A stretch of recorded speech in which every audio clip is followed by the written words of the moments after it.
This is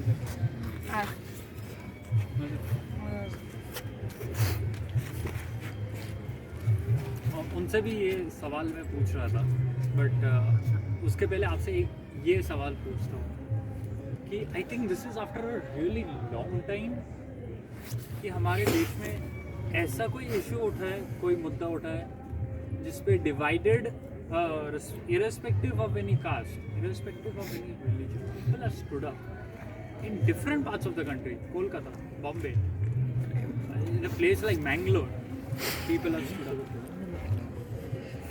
Like, how did this happen? What do you think this journey was? We first of all, I would like to tell you that we have not united again. We were united. First of all, हम एक थे, हम अलग थे नहीं. ये idea एक होने का बड़ा एब्सर्ड होता है. Understand it. हम एक थे, हम अलग कब थे?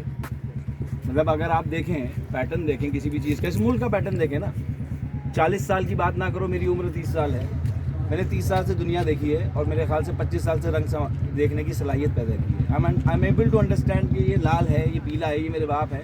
वरना उससे पहले हम यही सोचते थे ये इतना मोहब्बत क्यों करते हैं हमसे, बस प्यार किया. मेरे पास सेंसेस नहीं थे. हम एक थे, हम अलग कभी नहीं थे.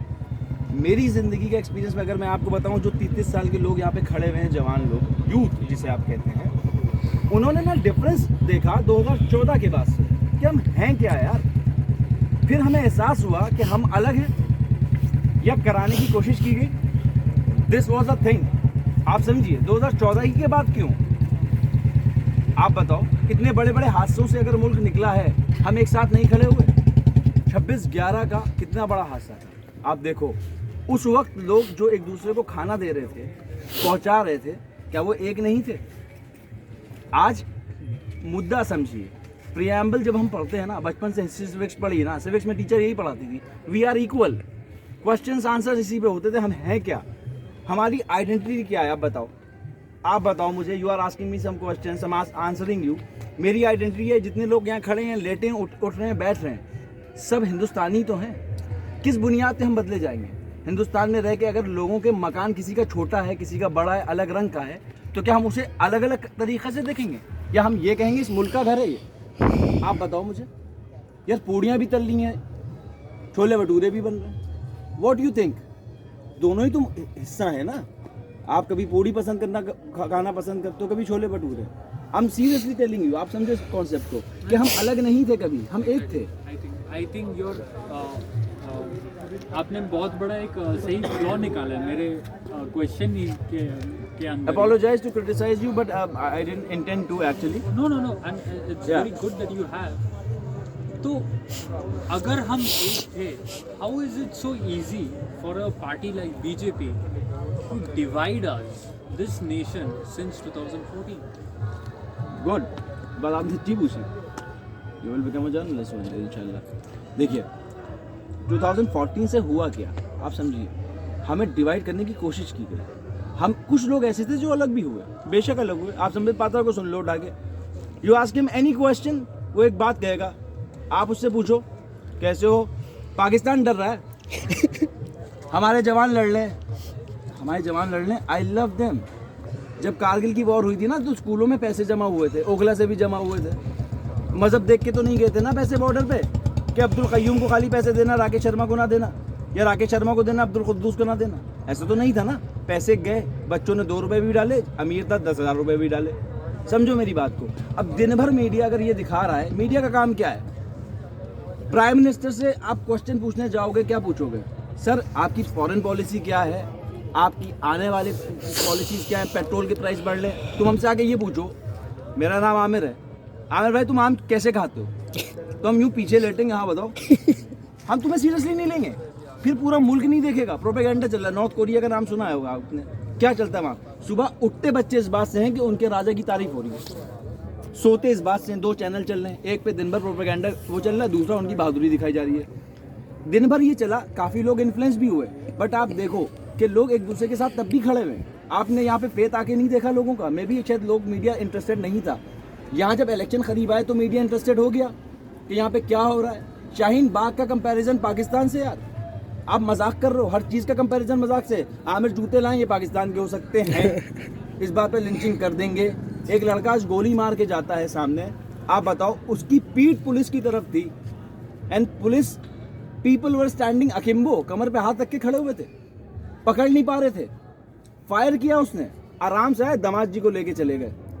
कितना कॉन्फिडेंस उस क्रिमिनल में था, आप देख रहे हैं, जैसे ग्लैडरेक्स का मॉडल हो यार। आप बताओ, maybe I may sound sarcastic, मगर ये सीरियस इशू है, मजाक नहीं चल रहा। यही बुजुर्ग औरतें ना जो घर की सीढ़ियाँ नहीं चढ़ पाती, अपने घर नहीं जा रही हैं छोटे बच्चों को लेकर, मासूम बच्चे समझ नहीं पा रहे कि चल क्या रहा है, जो जबान से अपने बाप का नाम नहीं ले पाते, एक बार तरस की निगाहों से नहीं देख पा रहे थे कि बुजुर्गों को, यही तो चल रहा है। Isn't this also the reason जो आप कह रहे हो, ये जो प्रोपागेंडा की आप बात कर रहे हो, जो 24/7 चल रहा है सिंस 2014, प्रोपागेंडा सिर्फ एक लीडर को बनाने के लिए नहीं, एक एनिमी को क्रिएट करने के लिए भी। Isn't this the same reason why people over here they distrust a person like me?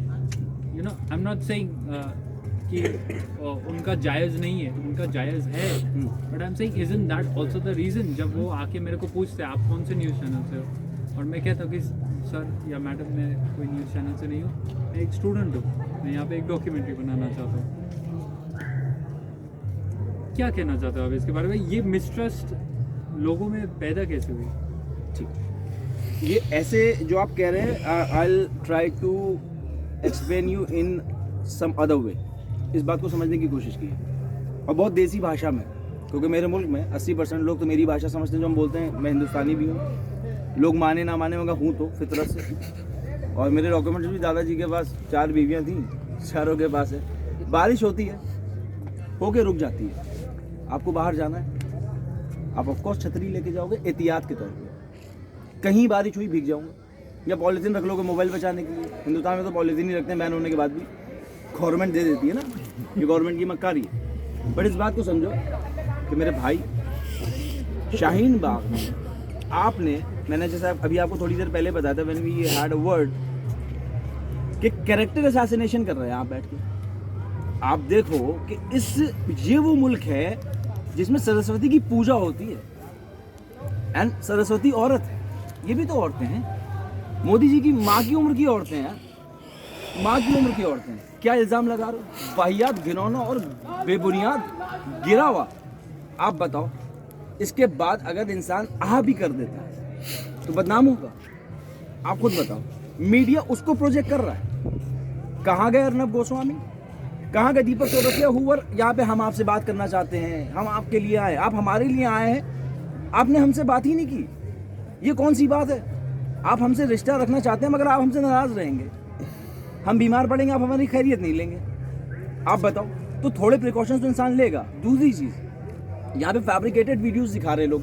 500 का नोट 2 लड़के खड़े होकर बना रहे हैं, 2 लड़के 500 का नोट ले रहे हैं, दे रहे हैं, उसके बाद सीक्रेट वीडियो आ रही है। मतलब एक जनरल स्टोर कास्टिंग ऑपरेशन कर रहे हो यार तुम। मतलब इस जगह पे गिर गए हो यार। तुमने इतनी सख्ती कर दी है, इस मुल्क को इतने ऑर्थोडॉक्स में फंसा दिया है, इस जंजाल में फंसा दिया कि लोग सांस लेने को तरक्की समझ रहे हैं मेरे भाई, कि हम सांस लेके जिंदा, ये बहुत बड़ी तरक्की है। क्या हम इस दिन के लिए बने थे कि हम यार बांग्लादेश, पाकिस्तान, कीनिया, इन लोगों से कंपैरिजन करेंगे? हम कहाँ की तैयारी कर रहे थे, कहाँ पे आगे गिरे? हवा में बादल बनाने से भाई कोई फ़ायदा नहीं होगा। अंडरस्टैंड द फैक्ट, हवा में बादल बन रहे हैं, कुछ नहीं हो रहा। तुम यूथ हो, कल को तुम बाहर निकलोगे, पढ़ के निकलोगे, या कोई भी, मेरा फ्यूचर क्या है? I should ask my PM कि भाई मेरा क्या होना है, नौकरियां कहाँ हैं? ये पूछेंगे आम कैसे खाते हो, चेहरे पे चमक कैसी है, तो फिर हो चुका काम। फिर चेहरे पे चमक का काम हो रहा होगा, चेहरा साफ कर रहा होगा पसीने से, और सब खूबसूरत बन के निकल रहे होंगे, क्योंकि हमारे पीएम का मकसद ये कि अच्छा दिखना। स्ट्रेंथ की स्पेलिंग पूछ रहे हैं साहब, क्या चल रहा है यार? ये मजाक ही तो चल रहा था। अब कितना सीरियस चीज़ है, ये मजाक है? कितने दिन से लोग घरों का कंफर्ट छोड़ के बैठे हुए, वो भी जाड़ों में भाई। क्वेश्चंस हैं, गवर्नमेंट को आना चाहिए, उस पर भी ब्लेम गेम चल रहा है।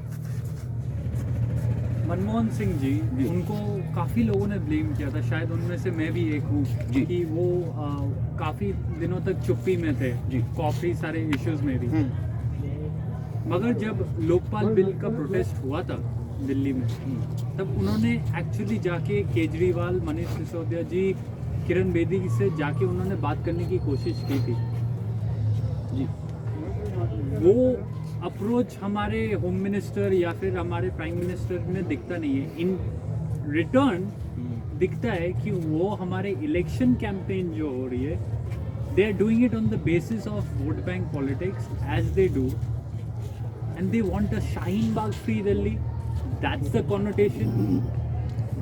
Okay, so I was watching a news channel. हालांकि क्योंकि कॉमेडी नाइट्स नहीं आता तो ऑप्शन ज़्यादा बचे नहीं और टाइम भी नहीं मिलता, तो आई वाज वाचिंग न्यूज़ चैनल्स जिसमें संबित पात्रा कभी डांस कर रहा होता है या पाकिस्तान की बातें होती हैं. पाकिस्तान के बारे में आपको गूगल नहीं खोलना है, कोई भी न्यूज़ चैनल सुनो जिस पे बीजेपी का प्रवक्ता बैठा हो, बता देगा पाकिस्तान में क्या हो रहा है, क्योंकि उनको ज़्यादा पता है. उनको ही पता है इमरान खान जूते के पतावे कहाँ से सिलवाता है, मोजे कहाँ से लिए इमरान खान. हम यही काम कर रहे हैं, कोई काम नहीं कर रहे. आप एक बात बताओ, बेवकूफ़ी की बात और इलॉजिकल बात, इलेक्शन आया, हमारे अमित शाह साहब जो लौह पुरुष हैं इस मुल्क के और मोटा भाई प्यार से लोग उन्हें कहते हैं, सो हम उन्हें मोटा भी कहेंगे तो लोग इस बात पे क्रिटिसाइज कर देंगे. A Muslim is calling home minister of India मोटा, ये भी कंट्रोवर्सी हो जाएगी. So I don't want to indulge into any kind of controversies, but जब उसने ये बात कही थी दिल्ली में कि कहाँ गए सीसीटीवी कैमरास भाइयों, उसकी अगली प्रेस कॉन्फ्रेंस में ना मनीष सिसोदिया ने सीसीटीवी कैमरे की फुटेज दिखाई थी, भैया यहाँ पे कैंपेनिंग कर रहे थे. आप समझो कि साफ झूठ बोलने की ना एक शरीफ आदमी में हिम्मत होती नहीं है. छोटे मोटे झूठ बोल सकता है, साफ झूठ बोलने से एक शरीफ आदमी हमेशा डरता है, चाहे वो कोई भी हो. साफ झूठ बोल के गए. दूसरी चीज़, आप मनमोहन सिंह की बात कर रहे हैं, क्या जेएनयू में इससे पहले इमरजेंसी के मुखालिफ या खिलाफ खड़े होकर लोगों ने आवाज़ नहीं उठाई? क्या उनको मारा गया? आवाज़ उठाने को मारा गया? आवाज़ उठी थी ना. You know the history. जब जेएनयू में इमरजेंसी के खिलाफ लड़कों ने प्रोटेस्ट किया था तो सरकार ने क्या कहा था कि प्रोटेस्ट करना इनका राइट है, आवाज़ उठाना राइट है, हमारी डेमोक्रेसी इस पे बनी है. एक बुक मैंने पढ़ी थी, I don't remember the name, उसमें एक बात थी, किस्सा लिखा हुआ था कि जब 47 के बाद डॉक्यूमेंटेशन होने के बाद जवाहरलाल नेहरू बाहर निकले थे तो एक औरत ने कॉलर पकड़ लिया था कि क्या मिला तुम्हें मुल्क आज़ाद करके. तो जवाहरलाल नेहरू को जवाब था कि ये मिला कि एक आम इंसान गरेबान पकड़ सकता है प्राइम मिनिस्टर का, तो हम आवाज़ क्यों नहीं उठा सकते. अगर हम ये कह दें कि मोदी जी ने पेट्रोल के प्राइस बढ़ा दिए तो पाकिस्तान भेज दोगे यार. पेट्रोल के प्राइस की आवाज़ नहीं उठा सकते, अनएम्प्लॉयमेंट की बात नहीं कर सकते. जीडीपी यार नॉर्मल सी चीज़ है यार, जीडीपी पे बात नहीं कर सकते. आपको बात किस पे करनी है भाई ये बता दो. हमें बात इस पे करनी है कि शाहीन बाग को हम पाकिस्तान का हिस्सा बनाएंगे, मगर तुम मानो SAES और बकेंगे वाह वाह वाह. क्या चल मजाक ही तो चल रहा है. 5 साल में आप बता दो यार, आज can he one is standing और कहीं भी है कि किया क्या है भाई, क्या किया. 15 लाख मेरे अकाउंट में 15 रुपए नहीं है भाई, कहाँ गए. You are not suppose to ask any questions. ये डेमोक्रेसी, आप आज लग रहा है कि संविधान खतरे में है, बिल्कुल सामने खुल के बात आ गई है, मगर संविधान को खत्म करने की तैयारी 5 साल पहले हो गई थी जब लोग आवाज़ नहीं उठा पा रहे थे अपने प्रधानमंत्री के खिलाफ, गली के लड़कों के खिलाफ आवाज़ नहीं उठा पा रहे थे क्योंकि वो एक पर्टिकुलर पार्टी से बिलोंग करते हैं. डेमोक्रेसी तब खत्म हो गई थी जब रोहित वेमुला की माँ को इंसाफ नहीं मिला था. डेमोक्रेसी उस दिन भी तो कत्ल हुई थी, एक माँ से एक माँ के बेटे को छीन लिया और आवाज़ उठाने वाला कोई नहीं है. आज भी डेमोक्रेसी के हाथ पे गोली लगी है, खून बहा एक मासूम का, वो भी डेमोक्रेसी पे अटैक था. मगर वो लड़का या तो बालिग होगा तो पागल कह दिया जाएगा, जुवेनाइल होगा तो छूट ही जाता है, निर्भया का तो टहल ही रहा, सेल्फी खींच रहा है. चल रहा है ना ये मुल्क में. निर्भया किसकी बहन थी? तुम्हारी नहीं थी, मेरी नहीं थी, इनकी नहीं थी. रेप को आप कैसे डिफाइन करोगे? रेपिस्ट को नफरत की निगाह से देखोगे या मजहब की निगाह से देखोगे? बताओ हमको. कब तक हम इस बात को करते रहेंगे. इस बात से थक चुके हैं सब. मेरी 30 साल की उम्र हो चुकी है, मैं थक चुका हूँ देख देख के कि इन 5 सालों में यकीन मानना बोर हो गए हैं देख देख के कि हमें नहीं जानना यार पाकिस्तान के बारे में. क्या करेंगे जान के बताओ. सिट इन प्रोटेस्ट, मतलब हमारे जो शाहीन बाग में ऐसे ही प्रोटेस्ट अभी काफ़ी जगह से निकल रहे हैं, मतलब काफ़ी जगह उभर रहे हैं. कोलकाता में एक जगह है पार्क सर्कस मैदान, कोलकाता से बिलोंग करता हूँ, वहाँ पे भी लोग ये सिट इन प्रोटेस्ट शुरू किया है सिंस 5th और 6th ऑफ जैन. मगर मैं आपसे एक बहुत ही प्रैक्टिकल क्वेश्चन पूछना चाहता हूँ. शायद मैं नाइव हूँ, ठीक है, आप मेरे को कह सकते हो कि भाई तू जानता नहीं है कुछ, बट मैं आपसे ये पूछना चाहता हूँ कि ये मूवमेंट कितना दिन सस्टेन करेगा, क्योंकि हमने तो उसको 19 में 333 सीट दे दिए. 4 साल तो अभी भी उस बंदे के पास है. जी. What is the plan of action as a long term strategy?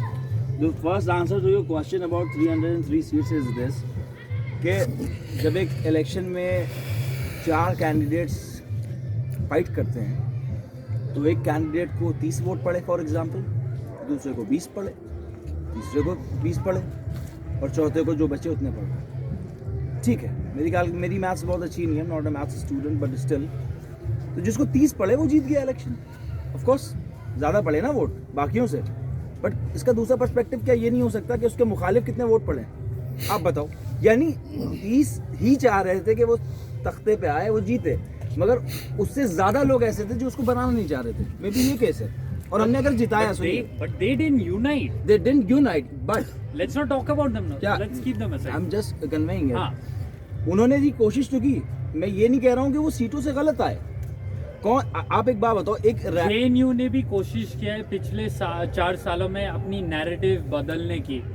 Kanhaiya since the time he got arrested he has been trying to change the narrative but he has failed. Like I'm not saying failed in the की term कि अभी भी कोई भी JNU में protest होता है तो उसका कोई इम्पैक्ट नहीं होता है.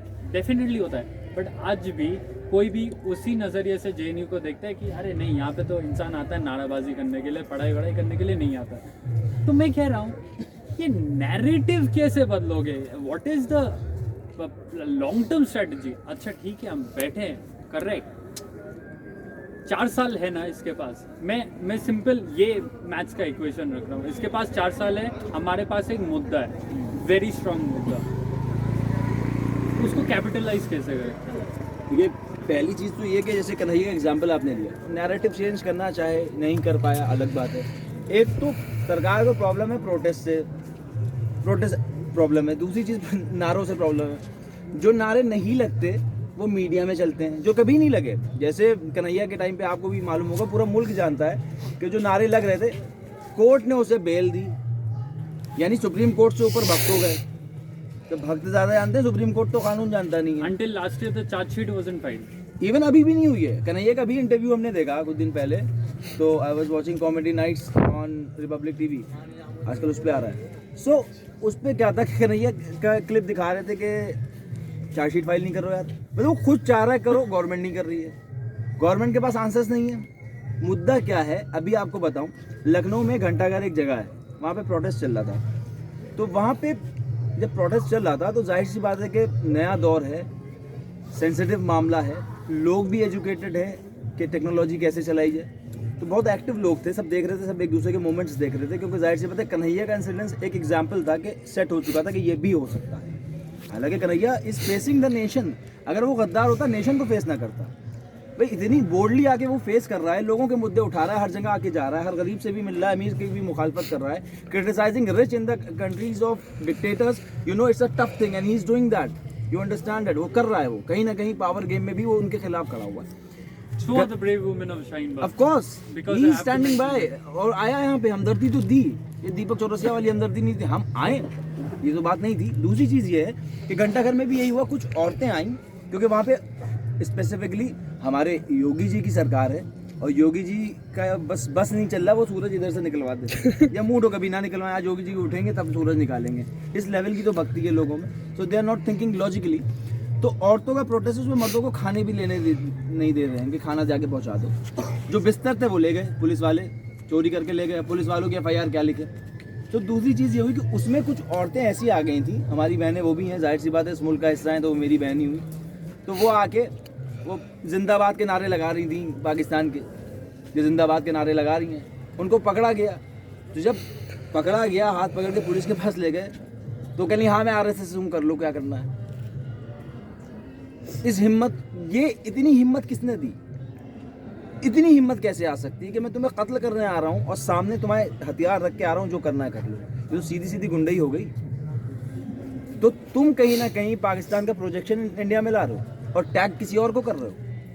आप बताओ, शाहीन बाग में ये तिरंगे क्या झूठे हैं? ये झूठे तिरंगे.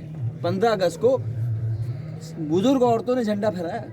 या किसी ताकतवर इंसान को नहीं लाया गया, कमज़ोर कलाइयों को लाया गया था, जो अपना कपड़ा भी खुद नहीं धो सकती हैं, जिनके हाथ थर्रा रहे थे, मगर तिरंगा लहराते वक्त उनके हाथ नहीं कांपे थे. ये ताकत है नेशनलिज्म की, जिसको ये दिखाते कि कुछ और है। मेरी बात को समझो, लिंचिंग हो गई यार, किसी मासूम को मार के मिल क्या गया, क्या सेटिस्फैक्शन मिल गया हमको बताओ।